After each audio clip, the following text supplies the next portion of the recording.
மும்பையில் 6 மணி நேரத்தில் 30 சென்டிமீட்டர் மழை கொட்டி தீர்த்ததால் பல இடங்களில் குளம் போல் மழைநீர் தேங்கியது.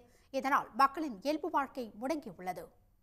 மும்பையில் நேற்று நள்ளிரவு முதல் இடைவிடாமல் கனமழை பெய்தது. இதனால் தாழ்வான இடங்களில் குளம் போல் மழைநீர் சூழ்ந்து உள்ளது.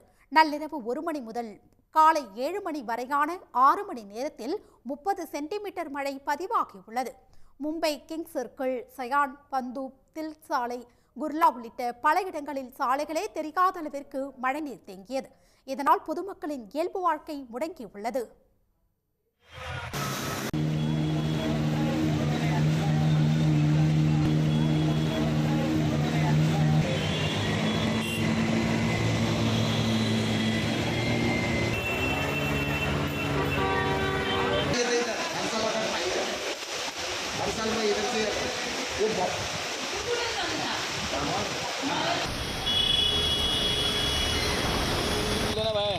अरे अंकल भी आए हो।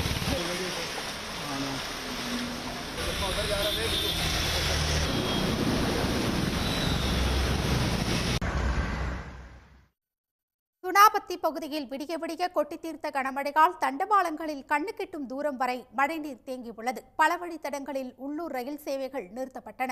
இதனால் புறநகர் ரயில் நிலையங்களில் கூட்ட நெரிசல் ஏற்பட்டது. பெரும்பாலான சாலைகளில் மழை வெள்ளம் சூழ்ந்ததால் வாகன போக்குவரத்தும் பாதிக்கப்பட்டது.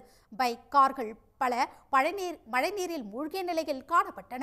மும்பை கிங்ஸ் சர்க்கிள் சாலையில் தேங்கிய மழைநீரால் போக்குவரத்து நெரிசல் ஏற்பட்டு வாகன ஓட்டிகள் அவதிக்குள்ளாகினர். My God,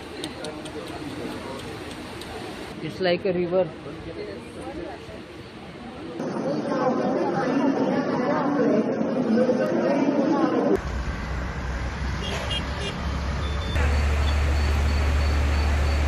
हेलो,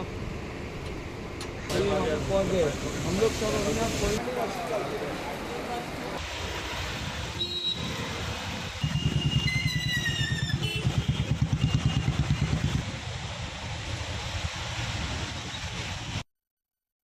மும்பை, தானே, பால்கர், நவி மும்பை, ராய்காட் உள்ளிட்ட பகுதிகளில் இடைவிடாமல் கொட்டி தீர்த்த கனமழையால் தாழ்வான இடங்களில் இடுப்பளவுக்கு மழை வெள்ளம் தேங்கியது. மும்பை எல்பிஎஸ் சாலை, வினோபா பாவே, தகாசார் சுரங்கப்பாதை, காந்தி மார்க்கெட், அந்தேரி சுரங்கப்பாதைகளில் மழைநீர் சூழ்ந்தது. கௌதம் நகர், ஷெல் காலனி பகுதிகளில் மழைநீர் தேங்கியதால் அரசு பேருந்துகள் மாற்றுப்பாதையில் இயக்க அறிவுறுத்தப்பட்டன. கனமழையால் ஏற்பட்ட வெள்ளம் காரணமாக மும்பையில் உள்ள அரசு மற்றும் தனியார் பள்ளிகள், கல்லூரிகளுக்கு இன்று விடுமுறை அறிவிக்கப்பட்டுள்ளது. இதனிடையே மும்பையில் அடுத்த 2 நாட்களுக்கு கனமழை தொடரும் என இந்திய வானிலை மையம் கணித்துள்ளது. புனே, ரத்னகிரி, ராய்காட் ஆகிய மாவட்டங்களுக்கு மஞ்சள் எச்சரிக்கை விடுக்கப்பட்டுள்ளது. உடனுக்குடன் செய்திகளை தெரிந்து கொள்ள சன் நியூஸ் பெல் ஐகானை கிளிக் பண்ணுங்க.